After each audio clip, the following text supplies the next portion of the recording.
Coucou, c'est Isabelle, la voix de Gaïa. J'espère que vous allez bien. Là, je viens de finir la vidéo sur la dépendance affective, que vous soyez dans un lien d'amour ou non. Donc, il m'avait dit qu'il y avait une deuxième vidéo. Ah, il me laisse pas de répit. Hein. J'aurais pu en refaire une quelques jours après. Hein. Mais ils m'ont déjà fait bailler. Ils vont me refaire bailler.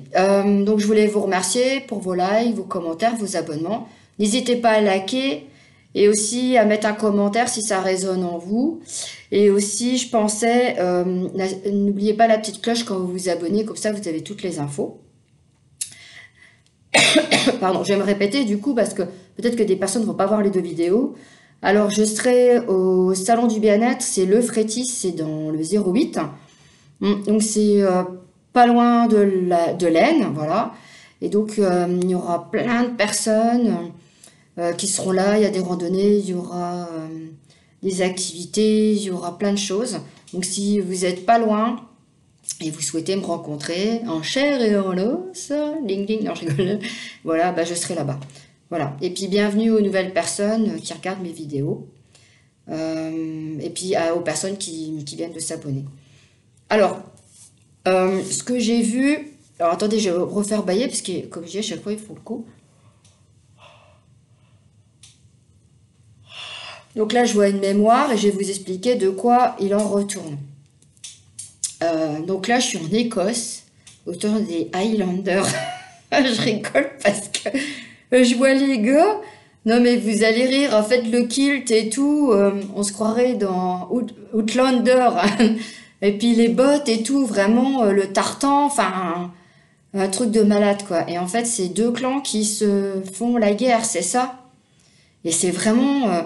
j'ai vraiment, dans cette époque, c'est bien la première fois que je tombe comme ça. C'est un truc de ouf. Alors j'allais demander qui est qui, mais non, c'est pas une guidance. Voilà, c'est pour expliquer aux personnes, les guides, quel est le message que vous voulez faire passer. Alors ils disent que c'est deux frères, parce qu'il y en a un qui est passé dans un autre clan. Alors normalement, quand on est dans un clan, on ne bouge pas du clan. Alors je sais pas ce qui s'est passé. Ils disent que c'est des demi-frères. Donc apparemment, il y en a un qui était élevé par une partie de la famille et l'autre une autre partie. Donc c'est pour ça qu'ils ont ils sont de deux clans différents. Au niveau de leur tartan, moi j'en vois un, c'est rouge et noir, et l'autre c'est bleu clair et noir. Voilà, ils ont même, vous savez, la petite pochette et tout. Enfin vraiment, on est en Écosse pur et dur, quoi. Donc ils se battent. Et en fait, ce qui se passe, c'est que celui qui a le tartan noir et rouge et noir, en fait, il met son frère à terre. En fait, il lui met l'arme comme si qu'il allait le tuer. Chose qu'il ne va pas faire. Alors, où est-ce que vous voulez en venir, s'il vous plaît, les guides? Parce que là, ils disent qu'il y a une rivalité. Mais est-ce que c'est pour les flammes jumelles? Non. Est-ce que c'est pour...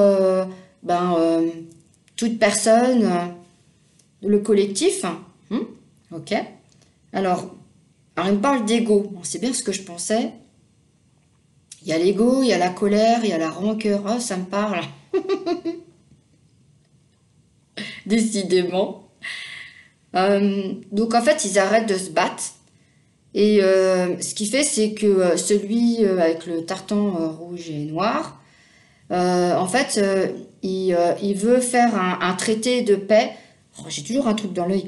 Et en fait, ce qu'il veut, c'est que voilà, qu'il y ait la paix entre eux et pour les générations futures. Mais son frère, alors on va les nommer, hein, parce que ça va être la galère. Alors, en bleu et noir, on va l'appeler Ryan. Et en rouge et noir, on va l'appeler Joshua, par exemple. Allez, on va faire ça. Et donc Ryan, lui, il est encore en colère contre son frère. Et lui, il veut pas mais lâcher le morceau, quoi. Parce qu'il me dit, il a un ego tellement surdimensionné que pour lui, il mérite d'avoir telle ou telle terre, parce qu'il y a des fausses croyances, parce que c'est ancré à l'intérieur de soi. Et Joshua, lui, il est plus tempéré, plus calme. Il aime bien faire la guerre, mais à un moment donné, il dit, il faut arrêter les conneries. Il dit, ça serait quand même mieux que là où il y a nos terres, qu'on soit en paix, une bonne fois pour toutes, et que on soit, comment je peux dire, que ça soit intelligent, quoi. Donc il y en a un qui est vraiment pour arranger les choses et pas dans l'ego, pas provocateur, pas dans le contrôle extrême. Et d'un autre côté, on a Ryan. Alors ça me fait rire parce que, désolé.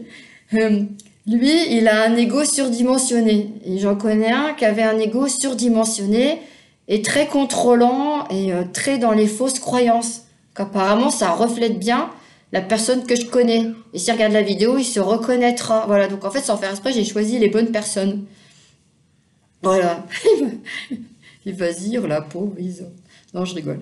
Donc du coup, voilà, il faut que je sois concentrée quand même, j'arrête pas mes bêtises. Donc du coup, Ryan, il n'est pas OK pour lâcher l'affaire. Il est trop dans la colère et dans la rancœur. Et Ryan, en fait, il a une femme qui est super. Et ce qui se passe, c'est que il est gentil, entre guillemets, mais il aurait tendance à aller boire un peu trop à la taverne. Parce que il a un mal-être, en fait.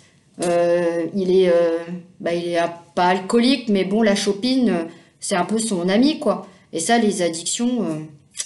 hélas, ça existe, que ce soit dans un lien d'âme ou non, hein, flamme jumelle ou pas, il y a des addictions, ça s'appelle des tierces dans le parcours flamme jumelle. Et donc, Ryan, il est addict à la bouteille. Voilà. Et ce qu'il me dit, c'est que plus il boit, et des fois, ils sont obligés à les copains, de le ramener à la maison, et la pauvre femme, elle subit, quoi. En fait, ce qui se passe, c'est que t'as Joshua, il en a marre de voir ça parce que pour lui, il comprend pas qu'un homme puisse faire ça à sa femme. Voilà.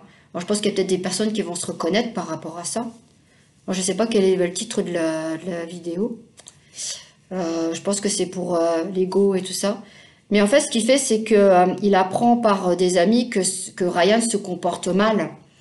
Et ce qu'il fait, c'est que il lui met la tête dans le tonneau, vous savez, avec l'eau froide, pour lui faire rafraîchir la mémoire.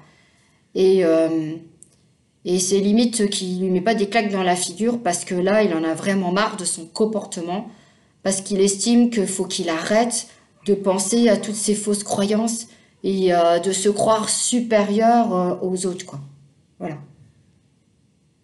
Joshua, il est quand même, c'est un bon médiateur, hein, par rapport à son frère, parce qu'il pourrait très bien laisser tomber, ou alors le tuer, parce qu'à cette époque-là, c'était facile, hein, coup de poison et pouf, au revoir, quoi. Bon, peut-être pas, j'en sais rien, je dis ça. Et donc, ce qui se passe, c'est que il essaye vraiment de le remettre dans le droit chemin pour que vraiment il y ait la paix dans les clans. Parce que ce qu'il veut, c'est dans les générations futures qu'il y ait les paix, quoi. Parce que autrement, les mariages, ils peuvent pas se faire. C'est comme si qu'ils étaient un peu... comment je peux dire qu'on peut pas se mélanger, quoi. Et dans les clans, ils se mélangent normalement quand ça se passe bien. Alors, ce qui se passe, c'est que du coup, son frère, il va l'embarquer et ils vont partir. Il arrive à le mettre sur le cheval, alors il est un peu dans les choux parce qu'il avait mis la tête dans l'eau. Et ce qu'il va faire, c'est qu'ils vont passer du temps ensemble. Et le fait de ne pas boire, parce qu'il fait la gueule, hein, Ryan, hein, forcément. Et en fait, de ne pas boire. Et alors, ils vont s'engueuler, ils vont se prendre la tête et tout ça. Mais c'est vraiment pour qu'il lui fasse comprendre les choses. Tu vois. Et ce qui va se passer pendant tout le temps qu'ils vont être ensemble, c'est vraiment pour qu'il le recadre bien comme il faut. Alors bien sûr, ça va pas se faire du jour au lendemain, hein. Mais c'est pour qu'il puisse conscientiser et que son ego, il puisse en prendre un coup. Mais bon, l'ego, on le fait pas disparaître pour autant, hein. En fait, ce qui se passe, c'est que on trouve un équilibre avec l'ego. Décidément, l'équilibre, hein, c'est le... Donc on trouve un équilibre entre l'ego et puis notre âme, pour qu'on soit en raccord, voilà. Comme pour notre chakra cœur, le fait de lui parler, de trouver un accord, c'est une estime de soi, voilà. C'est ce que j'ai appris récemment, voilà, par une amie, pareil, comme quoi, qu'on peut être médium, mais qu'on apprend beaucoup de nos amis, et inversement. Alors, est-ce que après les frères vont pouvoir trouver un accord? Mhm. Donc, tant bien que mal, Ryan va signer cet accord. Et en fait, ce qui se passe, c'est qu'il va se mettre à changer progressivement, parce qu'au contact de son frère, de lui parler et de l'aider à avancer, et déjà de le mettre à jeun, parce que l'alcool, voilà, ça fait beaucoup. C'est comme si qu'il allait en centre désintox, hein. Et aussi de lui faire apprendre à ce que c'est que d'être un homme, comment je peux dire, sans aller dans la bouteille, euh, d'avoir des valeurs, de respecter sa femme, de respecter les personnes, de se respecter soi-même aussi, d'être une nouvelle personne. Donc ça va se faire sur du temps. Et, euh, et du coup, Joshua, ça me dit, c'est comme si c'était ma mission d'aider mon frère à avancer. Voilà. Alors peut-être que vous allez vous reconnaître qu'il y a des personnes qui vous ont aidé à avancer, à vous aider à trouver des solutions parce que vous étiez au plus bas et que quand vous aviez besoin d'aide, ben, vous ne vouliez pas, mais que après, par la force des choses, vous avez réussi à avancer malgré tout. Je pense que c'est le message qu'il fallait faire passer aujourd'hui. Et que, ah oui, et que la colère, alors la colère, c'est ce que j'ai appris jeudi, il me disait, l'ami qui est venu me voir, c'est pas spécialement négatif en soi, sauf si c'est vraiment, je pense que sur la durée, quand c'est trop long, vraiment, il peut y avoir quand même de la négativité. Mais d'être en colère, ça permet de ressortir ce qu'on n'est pas d'accord. Et ça permet de montrer, voilà, je suis pas ok, mais j'ai besoin de sortir tout ça. Alors après, ça dépend de la colère qu'on a aussi. Moi, j'avais de la colère. Et, parce que moi, je suis une vraie cocotte minute, hein. Ça veut dire que ça se passe bien, puis à un moment donné, paf, ça pète. Je vois pas venir, hein. C'est vraiment comme ça, hein. Il suffit que je passe une mauvaise nuit et ping, ça part comme ça. C'est voilà, c'est pas comme ça. C'est mais après, c'est pas, c'est la colère que j'ai moi. C'est pas forcément envers quelqu'un, c'est envers moi par rapport à ce que j'ai fait aussi. Voilà. Donc parce que des fois on est en colère parce que on a, comment je peux dire, des fois on est en colère contre quelqu'un, mais en fait on fait passer notre colère sur la personne. Et en fait, la personne, elle nous a rien fait. Donc en fait, c'est notre propre colère qu'on l'a fait passer sur quelqu'un. Alors qu'en fait, c'est à nous, cette colère-là. Parce qu'on a fait certaines actes, certaines choses qui fait que bah, maintenant, on n'est pas content. Donc on est en colère. Voilà. Et les gens, ils croient que... Et je me rappelle quand j'étais assistante commerciale, quand les gens au téléphone, je les avais et qu'ils me gueulaient dessus, ouais Isa, la commande, on l'a pas reçue et tout ça. J'ai dit, mais attendez, j'ai dit, pourquoi vous passez votre colère sur moi? Moi, j'y suis pour rien. Je prends le téléphone et j'en prenais plein la poire. Et à un moment donné, j'ai pris mon courage à deux mains. Il y avait des personnes des clients. À un moment donné, il y en a un, je me rappelle, le premier jour que j'ai commencé, je me suis fait insulter par ce client-là. Je suis restée 10 ans dans l'entreprise. Et à la fin, j'ai eu le courage de lui dire, écoute, pourquoi tu passais ta colère sur moi pendant tant d'années, j'étais pas un punching ball. Et du fait qu'il avait avancé sur lui, eh ben il m'a dit, ben je m'excuse.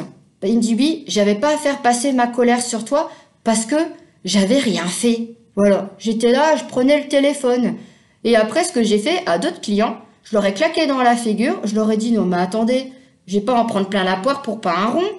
Et voilà. Et donc la colère, c'est parce qu'ils étaient en colère envers eux-mêmes. Donc du coup, dès que je décrochais, crac, j'en prenais pour pas un rond. Voilà. Et on me disait, ah mais c'est le rôle de la secrétaire. Je dis non, désolé, notre rôle c'est pas ça. Donc on avait l'impression d'être des psys des fois avec les clients. Ils m'ont dit, mais non, mais t'as pas à faire ça et tout ça. Je dis, j'en ai rien à foutre. J'ai quitte à perdre mon boulot, mais au moins, je dis ce que je pense. Et j'ai dit les choses comme je pensais. Et après, ça s'est bien passé. Voilà. C'était le fin mot de l'histoire. Voilà. Donc ne vous laissez pas faire. Quand il y a quelqu'un qui passe la colère sur vous, n'hésitez pas à le dire. Parce que ça fait du bien de dire les choses. Et puis, ben, ne prenez pas tout pour vous. Parce que, ben, vous avez rien fait, quoi. Voilà, voilà. Ben, je vous souhaite une très belle soirée, un bon week-end. Et puis à plus tard. Ciao.